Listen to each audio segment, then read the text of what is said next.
안녕하세요. 전산세무2급 제61회 기출문제 실기편 풀어보겠습니다. 우리 교재 716페이지입니다. 주식회사 소망이네요. 자, 문제 1번 일반전표 입력 메뉴 문제입니다. 풀어봅시다. 1번 보유 중인 주식회사 다나와의 유가증권에 다나와입니다. 이름이 다나와의 유가증권에 대하여 80만 원의 중간 배당이 결정되어서 보통 예금에 입금되었다. 원천세는 고려하지 말라. 쉽네요. 자, 입력해 봅시다. 3월 18일 배당금 받은 거죠. 그러면 대변에 배당금 수익이라고 기록하면 되겠네. 배당금 수익. 자, 영업 외 수익에 해당하겠죠. 자, 금액이 얼마입니까? 80만 원입니다. 자, 그리고 차변에 뭘로 받았습니까? 보통 예금으로 받았나? 예, 이렇게 입력하면 끝. 자, 두 번째 3월 20일 법인 영업부서 차량에 대한 자동차세 세금과 공과다, 그죠? 그리고 영업부서니까 800번대 코드고 제조부서에 사용하는 트럭에 대한 자동차세 요거는 500번대 코드의 세금과 공과 뭐 이렇게 하면 되겠네. 제조부서 보통 예금으로 납부했답니다. 3월 20일 자, 일단 차변에 세금과 공과 800번대 금액이 얼마냐면 20만 원. 그리고 차변에 세금과 공과인데 이번에는 500번대는 금액이 10만 원.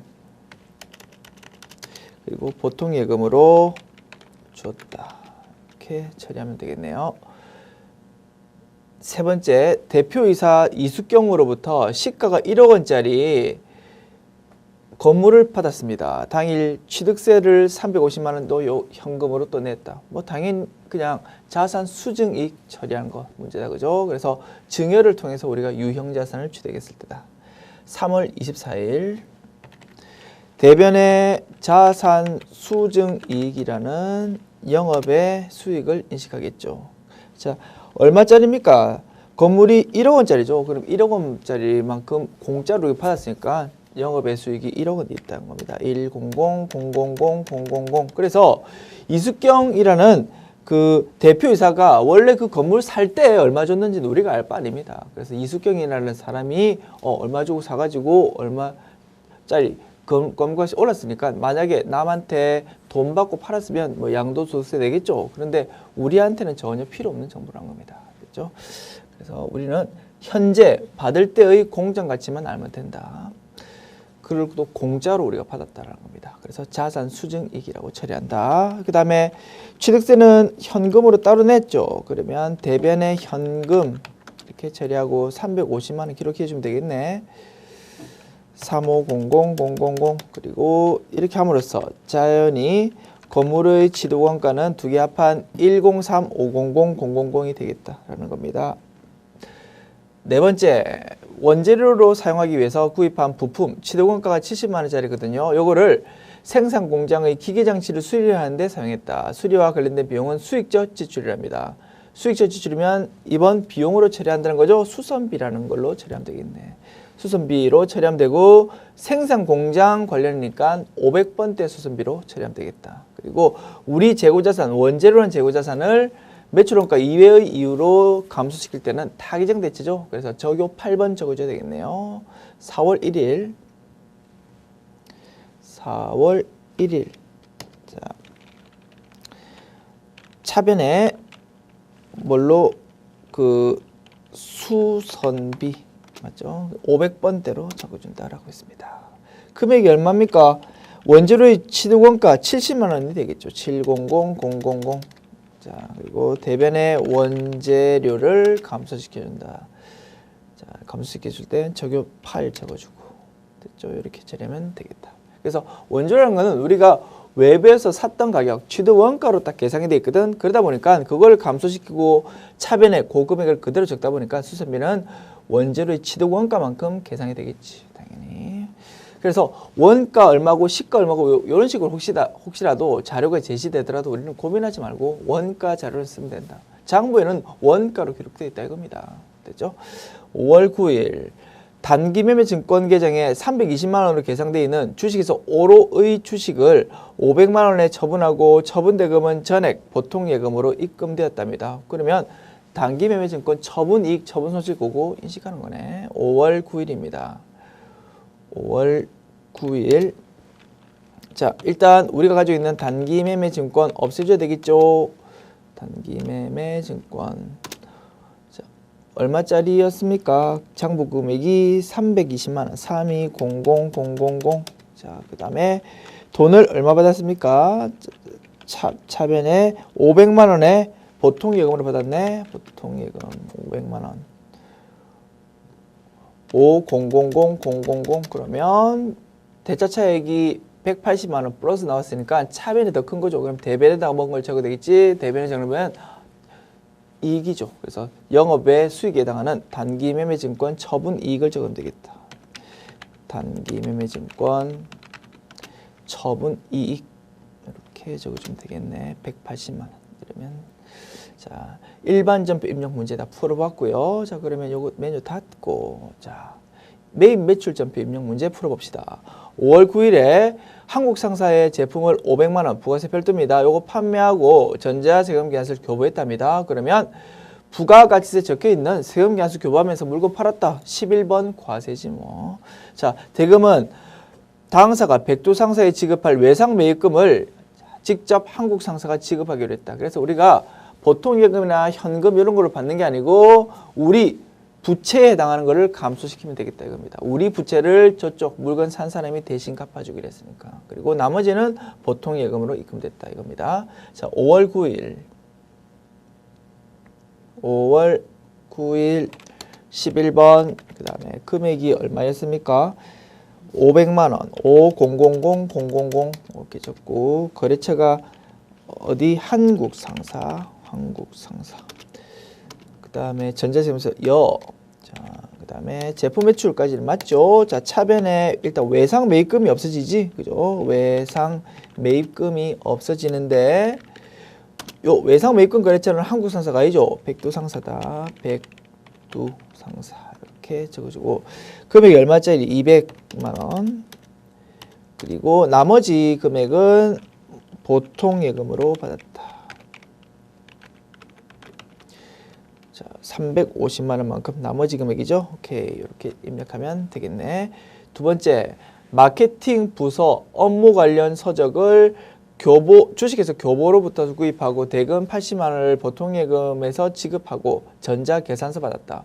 계산서 받았죠. 그러면 53 면세하면 되겠네. 그죠? 그리고 우리 부가가치세법이 바뀌어서 2015년도 7월부터는 법인의 경우 계산서 발급할 때도 전자식으로 전자계산서를 발급하도록 바뀌었거든요. 그래서 이제 문제가 또 나오면 계산서를 발급받을 때 전자계산서를 발급받았다라는 형식으로 출제가 분명히 될 거라고. 그러면 전자예보에다가 여로 체크해야 된다.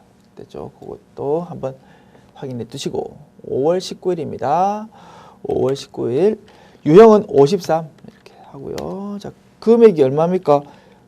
80만 원, 800000. 그 다음에 코드가 교보. 자, 전자여부 적으라고. 그리고 자, 업무 관련 서적을 샀다고 도서 인쇄비라는 결정 과목이 제일 좋겠다, 그죠? 그리고 마케팅 부서니까 800번대 코드 적으면 되겠네. 차변에 자, 도서 인쇄비 800번대 걸로 적어주자. 그리고 대변에는 보통 예금으로 지급했다. 보통 예금 되죠?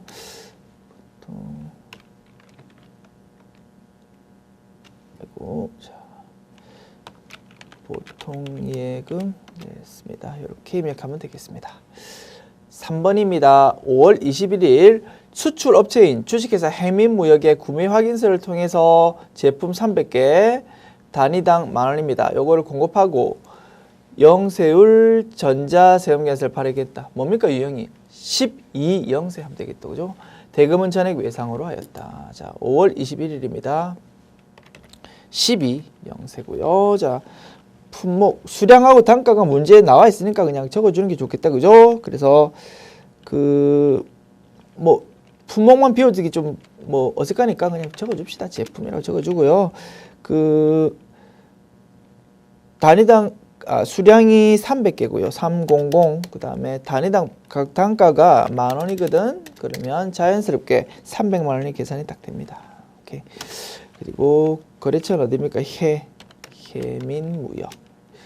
전자 여부 이어졌고요. 그다음에 영세율 구분은 내역시 운전 구매확인서니까 3번 적으면 되겠네. 아이고, 3번 됐습니다. 그다음에 자, 제품 매출까지는 맞고요. 차변에 외상으로 했습니까? 외상 매출금. 이렇게 처리하면 되겠네요.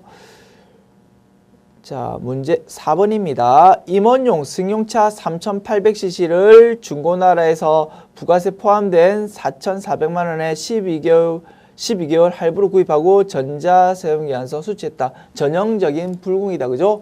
부가가치가 적혀있는 세금계산서를 받았고 그 다음에 비영업용 소형 승용차에 해당해가지고 매입세 불공제 받는 사유에 해당하고 두 가지 요건 모두 충족하니까 54 불공하면 되겠지. 됐죠? 그래서 만약에 이게 3,800cc가 아니고 1,000cc 이하 뭐 그렇다 그러면 그거는 51 과세로 처리된다. 그래서 공제받을 수 있거든. 그래서 불공이 아니고 51 과세가 된다라는 거 한번 확인해 주시고요. 취득세 460만 원은 별도로 냈죠. 자기압수표로 지급했다고. 자기압수표는 현금하고 똑같죠. 통화대용증권이니까 현금으로 계정 과목 처리하면 되겠다. 5월 24일입니다. 자, 54 불공. 그리고 공급가액은 4,400만 원이 부가세 포함된 거니까 공급가액은 4,000만 원 되겠죠. 40,000,000 이렇게 적어주면 되겠다. 그 다음에 코드는 중고나라. 자, 그 다음에 전자예부요. 불공제 사유가 비여우면 소형수용차죠. 오케이. 그 다음에 3번. 자, 차변에 뭡니까? 자, 차량 운반구가 되겠죠. 차량 운반구. 자, 4,400만 원 전체를 다 부가세 대금권 같은 거 따로 처리 안 되죠. 자, 그 다음에 대변에는 뭘로 줬습니까? 자,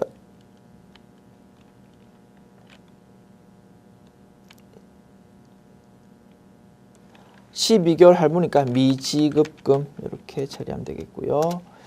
자, 그 다음에 여기서 자 미지급금 4,400만 하고 다시 여기서 분계를 여기서 끝내면 안 되겠죠, 그죠? 여기서 4,400만 원 요 값 플러스 그 다음에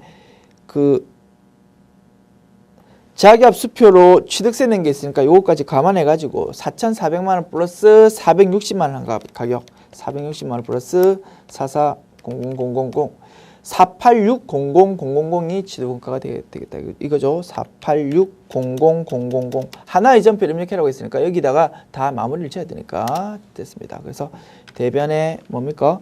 현금 이렇게 460만 이렇게 적어주면 되겠죠.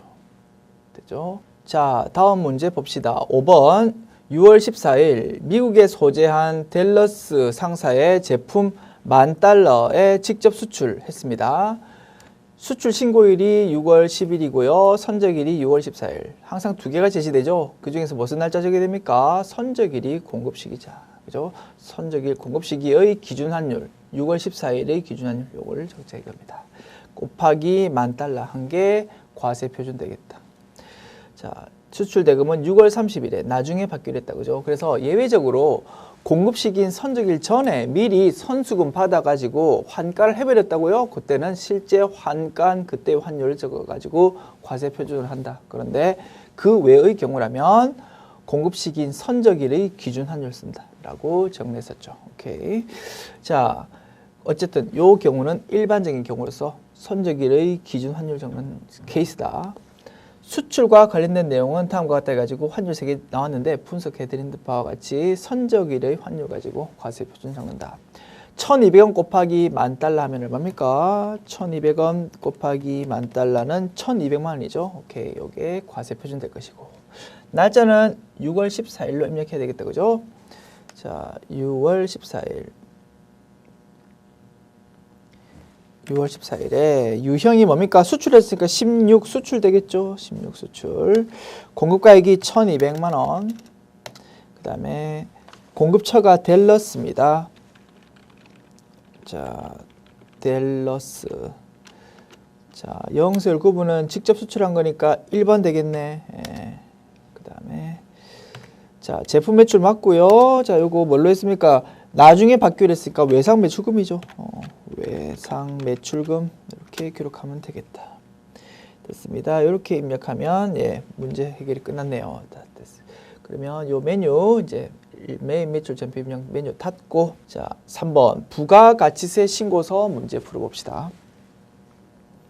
첫 번째, 1기 확정 신고 기간에 대손색 공제 신고서 작성하랍니다. 자, 3건의 대손 관련 자료가 나와 있는데요. 이 중에서 1개 또는 2개는 대손 요건 충족 못하는 게 출제된다고 했죠. 자, 봅시다. 첫 번째 거는 파산됐답니다. 오케이, 인정되는 거죠. 그 다음에 두 번째 거는 어음이 부도됐대. 이런 게 자주 나오죠. 그래서 어음 부도내면 6개월 기다려야 돼. 6개월 이후에 대손 요건이 확정되는 거죠. 그래서 이번에는 대손세 공제 못 받는다. 6개월 후에 받아라 이거지. 대표자 사망으로 채권을 회수할 수 없으면 일정되었다. 사망 이런 거는 인정됩니다. 그래서 첫 번째, 세 번째 두 건만 인정된다고 작성해 주면 되겠죠. 대손세 공제 신고서입니다. 부가가치 탭 눌러서 대손세 공제 신고서 1기 확정인가요? 4월부터 6월. 그래서 대손세 공제는 예정 신고 기간에는 안 되죠. 확정 신고 기간에만 된다라고 했습니다. 자, 2015년 2015 0410 그렇게 되고요. 대손 금액이 1210000 이렇게 하면 자연스럽게 110분의 10인 110만 원이 딱 갈라져 나온다 이거지. 거래처는 F2키 눌러서 어디입니까? 대윤통신. 자, 사유는 파산이지. 1번 적으면 되겠다. 그리고 두 번째 거는 2015 0620 이렇게 하면 되겠지. 2200000 이렇게 적고 자, 거래처는 LA 그리고 사유는 사망 하면 되겠지. 3번. 자, 이렇게 작성하면 완료되겠습니다. 자, 저장하고 닫고 이렇게 하면 자, 두 번째 문항 봅시다. 2기 확정 부가가치세 신고서 작성하랍니다. 그래서 과세 표준 명세라는 탭, 그 다음에 기타 부속 서류 같은 거는 작성하지 말고 제시된 기존에 입력되어 있는 자료가 쭉쭉 불러오더라도 그거 다 지우고 제시된 것만 입력하고 이런 식으로 작성하랍니다. 자, 매출 자료, 매입 자료가 있네. 그러면 그냥 직접 입력해 가면서 판단해 보도록 합시다. 자, 부가세 신고서 열어서요. 2기 확정인가요? 자, 10월부터 12월. 자, 이렇게 불러와지는 거 다 지우자고. 지우고. 자, 이렇게 깨끗하게 만든 다음에 자, 입력해 보자. 첫 번째 거는 자, 그럼 왔다 갔다 이렇게 해야 되겠네. 자, 2015년도 10월부터 12월 과세로 공급한 세금계산 발급분이 공급가액 2억 5천, 부가세 2,500만 원 모두 전자세금계산 발급했고요. 발급 건수는 10건이고 1월부터 9월까지는 100건이고 뭐 이런 거는 자, 전자세금계산 발급에 대한 세액공제 혹시 적용받을 수 있으면 해라 라고 하기 위해서 그런 자료가 제시되었는데 법인은 전자신고 발급에 대한 세액공제 해당 사항 없습니다. 그래서 이런 자료 안 읽어도 된다 이겁니다. 상관없는 정보다. 자, 그래서 우리는 요 앞에 있는 금액에 대한 것만 우리가 딱 건지면 되겠지. 세금계산 발급분 이쪽 1번 안에다가 250 000 000 그 다음에 2,500만 원 적어주면 되겠지. 자, 두 번째는 8월에 공급하고 적법하게 발급 전송했던 매출 전자세금계산 공급가액 3,000만 원, 부가세 300만 원. 요게 담당자 실수로 예정신고 때 누락됐대. 예정신고 누락분이다 이겁니다. 거기 적어주면 되고 예정신고 때 매출건을 누락했다고 그러면 가산세에서 생기는 거지. 과소신고가산세 and 납부 불소득세 가산세 두 개가 기본적으로 생기고 세금 계산서 관련 가산세가 있는지 없는지 한번 살펴봐야 되겠지. 자, 적법하게 발급되고 전송될 때 국세청에. 그래서 예정 신고 기간 즉 2기니까 7, 8, 9지 9월 지나고 나서 11일 다음 달 11일까지 즉 10월 11일까지 국세청에 정상적으로 전송됐으면 합계표 매출처별 세금계산서 합계표 제출할 필요 없었거든. 오케이. 그래서 합계표 관련 가산세 즉 매출처별 세금계산서 합계표 지연 제출 가산세는 필요 없다 이겁니다. 그래서 신고 불성실, 납부 불성실 두 개만 내면 되겠네. 오케이. 그러면 예정 누락분에다가 일단 입력해야 되겠고 매출 누락한 거지 세금계산서 발급한 거에 대해서. 그래서 금액이 얼마입니까? 3천만 원. 3000000. 자, 이렇게 일단 기록하고 가산세 지금 바로 계산해 버리자고. 자, 가산세 계산할 때 혹시라도 매입건도 누락된 게 있으면 과소신고 가산세, 납부불성실 가산세에 영향 미칠 수 있거든. 그것만 확인해 보자. 자, 매입 보니까 예정신고 누락에 대한 매입 자료는 없어. 그냥 단기의 매입 자료만 있거든. 그래서 오케이. 그러면 이 상태에서 바로 가산세 계산할 수 있다 이겁니다. 자, 오케이. 자, 여기서 그냥 서식 적기 전에 그냥 우리가 차트도 계산하고 나서 적읍시다. 자, 신고 불성실 먼저 해야 되겠지. 자, 부가가세 얼마만큼 지금 과소신고 됐습니까? 300만 원 지금 과소신고 된 거죠. 그래서 300만 원 신고가 지금 납부세액이 과소신고 됐거든. 자, 여기서 가산세 몇 프로입니까? 10%죠. 그래서 30만 원만큼 원래 가산세 있는데 예정신고 누락분을 확정신고 따면 6개월 안에 수령신고하는 거지. 그래서 50% 감면 된다는 겁니다. 그래서 30만 원이 아니고 15만 원 되겠지. 가산세가. 그 다음에 납부불성실 해봐야 되겠죠. 300만 원만큼 부가세를 과소 신고함으로써 납부액도 요거만큼 과소됐다 이겁니다. 그래서 조금 여기다가 적을까? 300만 원 곱하기 하루에 10,000분의 3 따박따박 가산세 늘어나죠. 며칠입니까? 92일이죠. 92일. 그러면 계산해 보면 300만 원 곱하기 10,000분의 3은 하루에 900원씩 가산세가 딱딱 생기거든. 그거 곱하기 92일이니까 82800 이렇게 합했는데 이거 두 개 합하면 얼마입니까? 150000 하면은 232 800원만큼 가산세 생기게 됩니다. 자, 됐죠? 요거 메모지에 살짝 적어놓고 까먹기 전에 허딱 적읍시다.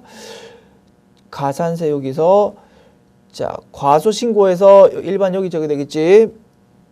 잠깐만 그새 까먹었는데 잠깐만요. 300만 원이었다. 3000 그 다음에 이게 15만 원. 그 다음에 여기 납부불성실에도 여기 300만 원 쳤고요. 자 계산기에서 기억하고 있죠. 자 잠깐만 까먹었네요. 300만 곱하기 10,000분의 3 곱하기 92는 82800 가지고 23280 이렇게 하면 되겠지. 자, 가산세까지 이제 적었고 이제 세 번째 봅시다. 10월부터 12월에 과세 신용카드 매출액은 공급대가 2,200만 원이다. 그래서 매출이 하나 있죠. 그런데 요거는 신용카드 매출 전표만 발급했다 이거죠. 그러면 3번 단위 적어야 되겠지. 그러면 2,200만 원이 공급대가니까 20,000,000만 적으면 되겠다. 이렇게 되고요. 자, 3번 단위 적으면 그냥 미리 적자고 3번 단위 곱하기 1.1 한 거를 여기다가 적자 이거지. 신용카드 매출 전표는 발행 공제 등 여기 19번 안에다가 적자. 그러면 220,000,000 적어주는 것이 좋겠다. 그래서 실제 세액 공제 같은 건 적용받지 않지만 우리가 19번 안에 그냥 적어주자 이거지. 그래서 이게 채점 대상이 아닐 가능성도 있겠는데 우리 정확하게 우리 연습했잖아. 그래서 이거 적어주는 게 더 좋겠다 이거죠. 됐죠? 자. 매입 자료 봅시다. 10월부터 12월에 과세를 매입하고 적법하게 교부받은 세금계산서는 공후가액 1억 원, 부가세 1,000만 원입니다. 오케이. 요거 수치한 세금계산서 적으면 되는데 이 중에서 트럭 매입세 공제 대상 맞거든요. 트럭이니까 비염 소형수용차 아니지. 공제도 있어. 자, 그런데 트럭에 대한 게 2,000만 원 있대. 요거 자료를 왜 줬냐면 세금계산서 수치본도 일반 매입과 고정자산 매입 두 개로 나눠졌거든. 왜냐면 고정자산 매입에 금액이 1원이라도 있으면 조기 환급 사유가 되는 거거든. 그래서 갈라서 적어야 되니까 그거 위한 자료가 제시됐다는 겁니다. 그래서 1억 원을 한 자리에 적지 말고요. 여기 수치한 세금에서 한 자리에 적지 말고 자, 8천만 원과 그죠? 2천만 원 이렇게 갈라서 적자 이거지. 그래서 여기는 80,000,000 그다음에 80,000,000 적고요. 여기는 20,000,000 20,000,000 이렇게 적자 이겁니다. 그리고 자, 그 토지 관련 자본적 지출입니다. 요거 관련 포크레인 공사하고 받은 세금 계산서가 1,000만 원짜리가 하나 있답니다. 요거는 매입세 불공제죠. 그래서 공제받지 못할 요쪽에다가 1,000만 원. 10,000,000 10,000,000 이렇게 적어줘야 되겠다 이겁니다. 됐습니까? 자, 이렇게 하고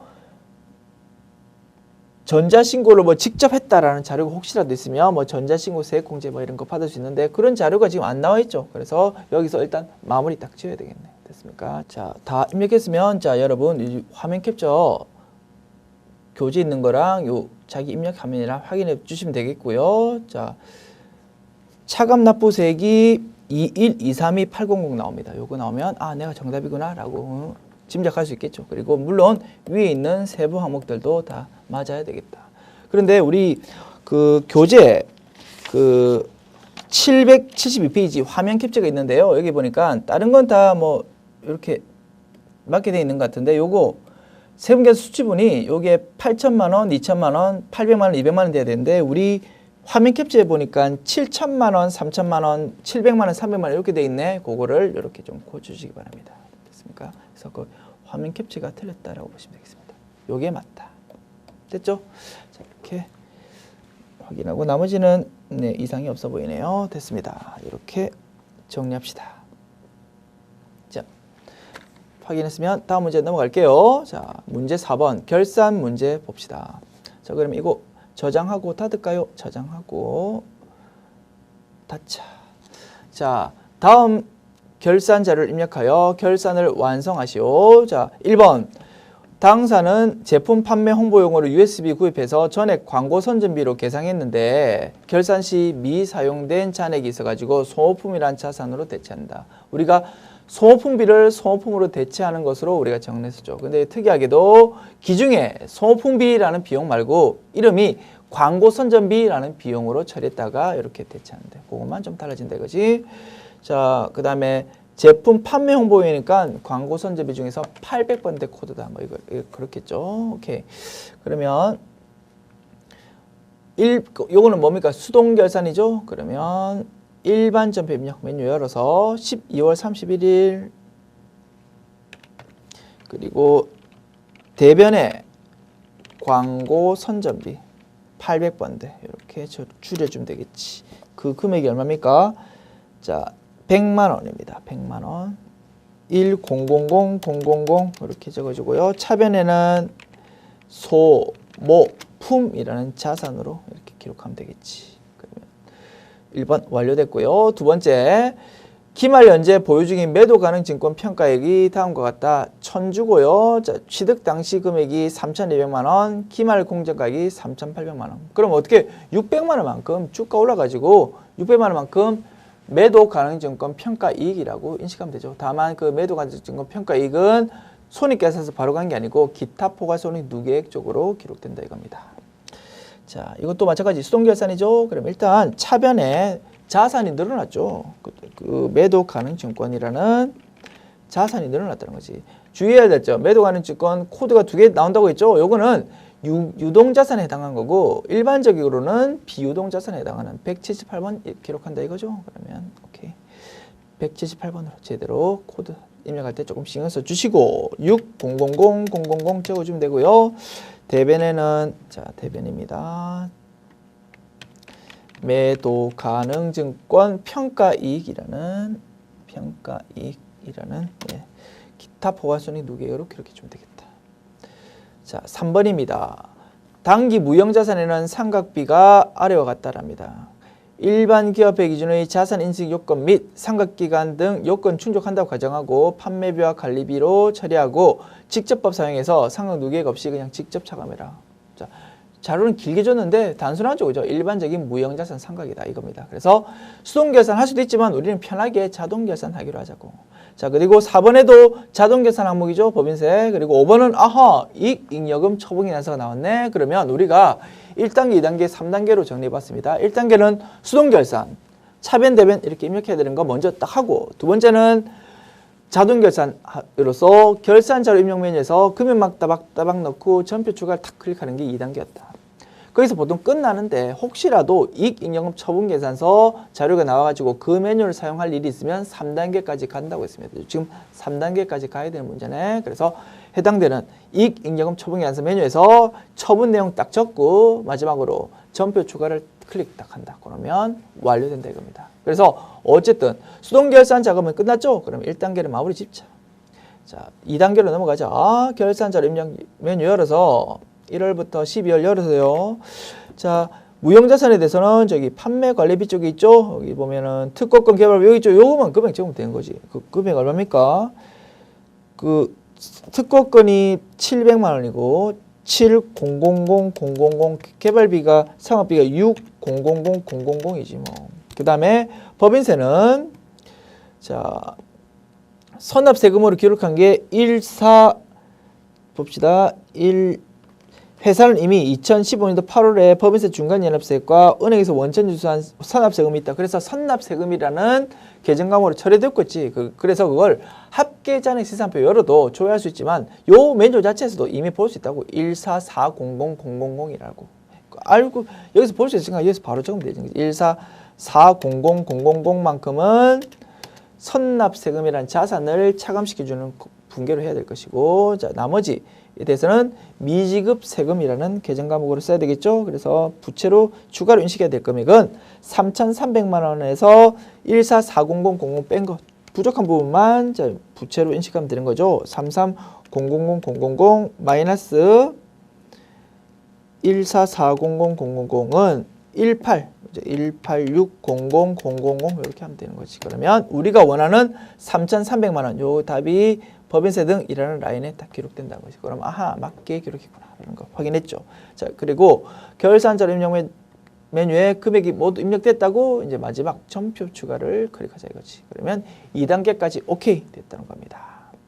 닫고 자 이제 3단계로 가야지. 이익잉여금 처분계산서 메뉴 열어서 자 전기 처분 예정일이 언제입니까? 자 2015년도 2월 25일 요건 제대로 입력되어 있고요. 자 단기 처분 뭡니까?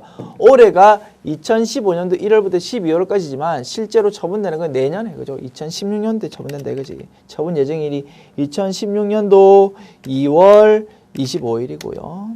그 다음에 처분 내용이 뭡니까? 그 현금 배당 3천만 원 한답니다. 현금 배당 3천만 원 여기 3000000 이렇게 적어주고 주식 배당 2천만 원 2000000 적어주고요. 잠깐만, 자, 배당률 여기가 아니고 칸이 여기죠. 자, 2000000 이렇게 적어주는 거지. 그 다음에 그 현금 배당의 10%만큼 이익 준비금으로 설정한대. 그래서 현금 배당이 3천만 원이니까 300만 원만큼 이익 준비금으로 300000 이렇게 적어주면 되는 거지. 이렇게 하면 입력이 완료됐네. 그리고 그러면 뭐 마지막으로 전표 추가를 클릭해주면 되겠다 이겁니다. 그러면 3단계까지 모두 완료. 자, 결산 자료 문제 풀어봤고요. 원천징수 문제 이제 풀어봅시다. 첫 번째 김용민 사원입니다. 장애인이고요. 남자고 세대주입니다. 이 사람의 부양가족 사항이 여기 제시되어 있거든. 그래서 부양가족 명세서를 작성하랍니다. 사원 등록 메뉴 입력해라 이거죠. 자, 원천징수 탭 눌러서 사원 등록 눌러서요. 김용민에 대한 부양가족 명세 요거 탭 이제 작성해 보자. 자, 첫 번째 정인영입니다. 자, 2015년도에 자 잠깐만 여기서 김용민에 대해서 혹시 추가 공제 있는 거 판단해 가지고 체크 여기 하고 넘어가야 되겠지. 장애인입니다. 장애인. 그러면 장애인에다가 동그라미 박스 요 이렇게 적어줘요. 그 다음에 남자니까 뭐 부녀자 공제 그런 거는 필요 없고 한부모 공제 여부만 따지면 되겠네. 한부모. 자, 정인영 배우자가 지금 2015년도거든. 2014년도에 사망했어. 오케이. 한부모가 될 수도 있겠네. 한부모 되려면 일단 배우자가 없고요. 두 번째는 뭡니까? 네. 직계 비속, 아들, 딸이 내 부양가족, 기본공제 대상자로 있어야 되겠다 이거죠. 그것만 확인하면 되겠네. 자, 아들이 지금 김시은, 김윤우 있는데요. 자, 봅시다. 김시은의 경우는 대학생이고, 자, 나이 요건 충족 못하겠네. 95년생이다. 그러면 2015년에서 1995 하면 딱 20살 되네요. 그러면 나이 요건 충족하네. 대학생이라도 1학년인가 봐. 그래서 나이 요건 충족한다. 소득금액 요건만 확인하면 되겠네. 급여 총액이 400만 원인데 비과세 100만 원이래. 그러면 급여 총액이 300만 원이죠. 그러면 근로소득 공제 70%만큼 빼면 70% 빼면 3, 3은 90만 원이 근로소득 금액 되겠지. 그러면 100만 원 이하니까 내 부양가족 될 수 있네. 김윤우, 여기는 뭐 소득도 없고, 게다가 2015년도 입양까지 했대. 그러면 당연히 내 기본공제 대상자 된다. 그러면 둘 다 기본공제 대상자 되니까 기본공제 대상인 내 자녀가 한 명이라도 있다. 그러면 한부모 공제 요건 충족한다 이겁니다. 그러면 한부모도 이렇게 체크박스 해야 되겠네. 자, 그 다음에 배우자는 작년에 사망했으니까 이제 더 이상 공제 같은 거 전혀 대상이 아니고, 그 다음에 뭐 신용카드 지출 이런 것도 없겠죠. 그래서 아예 입력 안 해도 되겠다 이겁니다. 그리고 만약에 기본공제 대상이 아니더라도 반드시 입력하고 부로 체크해라 뭐 이런 식으로 요구사항이 있다라고 하면 작년에 사망한 정인영이라도 일단은 입력해야 되겠지. 그렇지만 그런 자료는 없죠. 그래서 그냥 생략해도 되겠다. 자, 부만 입력합시다. 김동명. 자, 그러면 배우자의 직계 존속이죠. 오케이. 김동명. 자, 1 누르고 42 0 806 117 3915. 그 다음에 60세 이상이죠. 그러면 이렇게 체크박스 하고, 장애인이네. 오케이. 장애인도 동그라미 이렇게 하면 되겠네. 그리고 경로우대 73세는 자동으로 동그라미가 체크박스가 딱 돼 있네. 그러면 넘어가시고, 자, 유영숙이라고요. 자, 이거는 마찬가지 1 유영숙 이렇게 되고요. 자, 유영숙 1 적고 500914 253 5224. 자, 이렇게 적으면 되겠고. 자, 참고로 주민등록번호를 이제 맨 마지막 번호가 검증 코드거든요. 그래서 뭔가 조작된 번호로 보이면 빨간색으로 탁 뜹니다. 그런데 과거에는 이제 빨간색이 뜨지 않도록 진짜 번호 같이 보이는 번호가 제시되었는데, 최근에는 개인정보 유출 뭐 이런 것 때문에 개인정보 보호 차원에서 주민등록번호를 막 이렇게 마치 좀 적정한 번호를 막 만들어가지고 문제내는 걸 조금 삼가하고 있는 분위기다. 그래서 보통 이렇게 빨간 글자가 뜨는 상태로 문제가 많이 나온다는 겁니다. 그래서 이렇게 빨간 글자로 뜬다. 주민등록번호가 뭔가 잘못됐다라는 표시가 있더라도 당황하지 말고 그냥 그대로 입력해주면 되겠다라는 겁니다. 됐죠? 자, 계속 입력해 봐야 되겠다. 그죠? 유영숙. 자, 일단 65세, 60세 이상 이렇게 체크박스 해야 되겠지? 자, 그런데 유영숙의 경우 봅시다. 아까 김동명 할 때 요 멘트를 제가 설명 안 드렸나? 2015년도 올해 10월 30일에 사망했습니다. 그렇지만 사망했을 때 사망일 전일 기준이니까 올해 공제 다 받을 수 있다 이겁니다. 됐죠? 그 다음에 어머니의 경우 양도소득 금액이 200만 원 있답니다. 양도소득 금액은 사실은 분류과세죠. 그래서 세금 계산할 때는 종합소득 금액에 포함하지 않고 따로 뭐 세율 적용한다 뭐 이런 게 있지만, 우리 소득금액 100만 원 여부 판단할 때는 어쨌든 종합소득금액과 합해가지고 100만 원 여부를 따져야 되거든. 그래서 양도소득금액이 200만 원 있으면 일단 200만 원이니까 100만 원 초과해버리잖아. 그래서 소득금액 요건을 충족 못한다라고 우리가 판단해야 되는 거지. 그래서 소득금액 할 때는 only 하나, 분리과세만 제외해가지고 소득금액 판단한다. 이렇게 보시면 되겠다. only 하나 하면 또 오해하시나? 비과세, 과세 제외는 당연히 제외해야 되는 것이고. 그래서 분류과세는 포함하고 분리과세만 제외한다. 이렇게 정리해 주셔야 되겠습니다. 됐죠? 그래서 유영숙은 장애인이라 하더라도 65세, 60세 넘는다 하더라도 그렇지만 기본공제 대상자가 아니다 이겁니다. 소득금액 요건을 충족 못해서. 그래서 부라고 체크박스 해야 되겠지. 그래서 65세 넘지만 장애인이지만 장애인 경로우대는 아니다. 그죠? 70세가 안 되니까 장애인이지만 장애인 공제 같은 건 받을 여지가 없다는 거지. 기본 공제 대상자 자체가 안 되니까. 됐죠? 그렇게 정리해 볼 수 있겠다. 자, 김시은은 아까 분석했죠. 그래서 나요건, 소득금액 요건 모두 충족하니까 기본 공제 대상자가 맞다. 자, F2키 눌러서 직계 비속이고요. 김시은 11, 그 다음에 95113020352224 이렇게. 자, 20세 이하 이렇게 되고요. 자, 자녀 체크박스 되겠지. 마찬가지 4 김윤우 11, 그 다음에 10123030785114. 자, 그 다음에 6세 이하도 체크박스 됐고 출산 입양도 동그라미 이렇게 해야 되겠죠. 이렇게 하면 자, 부양가족 명세 탭이 완료됐다라고 볼 수 있겠네요. 됐죠? 이렇게 함으로써 1번 항목 마쳤고요. 그러면 메뉴 닫으시고 자, 두 번째 문제. 다음 자를 이용해서 사무직에 근무하는 계속근로자 김신우 43세고 뭐 남성이고 자, 이 사람에 대한 연말정산 추가절 입력 메뉴의 연말정산 탭을 입력하라 합니다. 세부담 최소화를 가정한다. 그래서 직접 메뉴 열어가지고 입력하면서 분석해 보도록 합시다. 자, 연말정산 추가절 입력 메뉴 열어서 자, F2키 눌러서 불러옵니다. 누구? 김신우. 자, 불러와서 연말정산 입력 탭만 입력하면 된대. 본인 국내 신용카드 사용액 1,200만 원, 전통시장 사용분이 300만 원 있답니다. 자, 그러면 요거 입력 바로 해야 되겠지. 자, 여기 화면창 띄워서 자, 본인 신용카드 1,200만 원 여기 바로 적지 말고 300만 원 뺀 900만 원만 적어야 되겠죠. 9000000 적고요. 그 다음에 전통시장 300만 원 여기 따로 적어주셔야지. 300000 됐습니다. 그 다음에 자, 다시 여기서 또 다시 이렇게 가야 되겠네. 배우자의 경우 40세인데요. 복권 당첨 소득이 10만 원 있답니다. 복권 당첨 소득이 1억 원이든 2억 원이든 상관할 필요 없다. 그건 분리과세로 끝나버리니까. 그래서 소득금액 하나도 없다라고 보는 거지. 그래서 내 부양가족 될 수 있고 내 부양가족 되는 사람이 신용카드 썼다고 오케이 인정되는 거지. 신용카드가 사용액이 인정된다. 신용카드는 소득금의 요건은 충족해야 됩니다. 나의 요건은 따지지 않는다라고 있습니다. 대학생 아들 때문에. 됐죠? 그거 기억해 두시고. 그리고 기억나십니까? 형제 자매가 혹시 내 부양가족이다? 그렇다 하더라도 형제 자매가 쓴 신용카드는 공제 안 된다라고 우리가 정리했었죠. 그거까지 참고로 기억을 한번 되살려 봤습니다.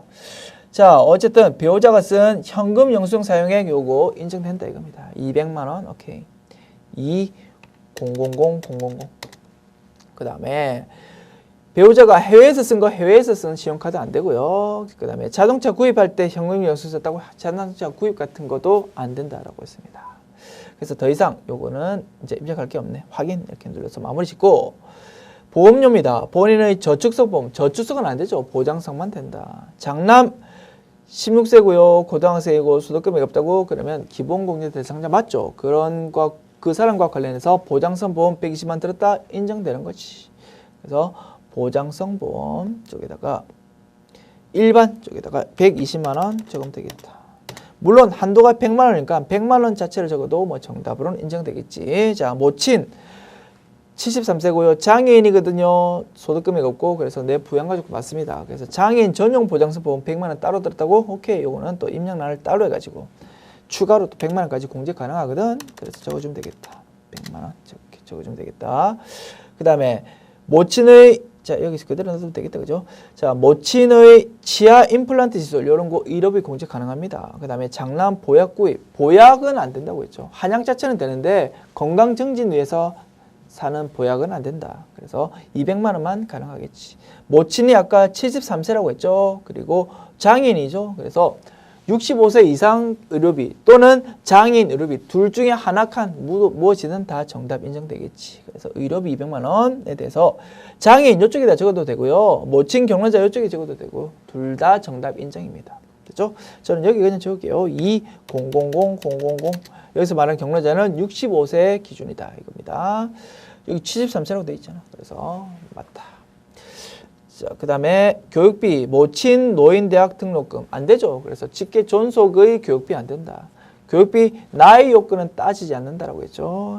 자, 장남의 교육 비용 60만 원 들었는데 1인당 50만 원까지만 가능하고요. 자, 장남이 고등학생 맞죠? 그래서 중학생, 고등학생인 경우 1인당 50만 원까지 인정됩니다. 그래서 50만 원이라고 적어야 되겠네. 교육비에다가. 자, 중고생의 경우 교육비입니다. 중고생 교육비 여기 적죠. 근데 인별로 적죠. 그래서 50만 원, 500, 000 이렇게 적고요. 그 다음에 차남한테도 또 교육비 들었죠. 10세고요. 초등학생이고 소득 없고 초등학교 수업료 80만 원 있거든. 80만 원을 라인 달래가지고 여기 적어요. 800 잠깐만 그 초등학생인가? 잠깐만 초중고 맞죠? 여기 라인 그죠? 오케이 800 이렇게 적어주면 되겠다. 확인 눌러줍시다. 오케이. 자, 그 다음에 기부금입니다. 본인 정치자금 기부금 30만 원 냈네. 정치자금 기부금 조금 특이했죠? 입력할 때. 정치자금 기부금의 경우 이렇게 두 칸으로 나눠가지고 10만 원까지는 여기 적고요. 100, 000. 자, 30만 원 했으니까 초과 20만 원을 밑에다가 법정 기부금으로 공제해야 되니까 이렇게 따로 적어준다. 그리고 배우자가 정치자금 기부금 냈다고 기부금 다른 거는 다 기본금지 대상자인 그 부양가족이 쓴 기부금 인정되는데 only 정치자금 기부금만은 본인 것만 인정된다라고 했습니다. 그래서 20만 원 요거 공제 안 되거든. 적을 일이 없다 이겁니다. 됐습니다. 이렇게 입력하면 모든 입력이 완료됐네. 그러면 자 이렇게 닫으시면 되겠네. 됐죠? 이렇게 함으로써 우리 61회 기출문제를 풀어보았네요. 보니까 대체로 어떻습니까? 평이하게 나왔다고 그죠? 그래서 이런 스타일로 주로 많이 나오고 다만 문제는 뭐다? 몰라서 틀린 게 아니고 시간이 없어서 못 풀고 틀린 거거든요. 그래서 신속하게, 정확하게 빠른 속도로 풀 수 있도록 연습이 조금 필요하겠네요. 됐습니다. 수고하셨습니다.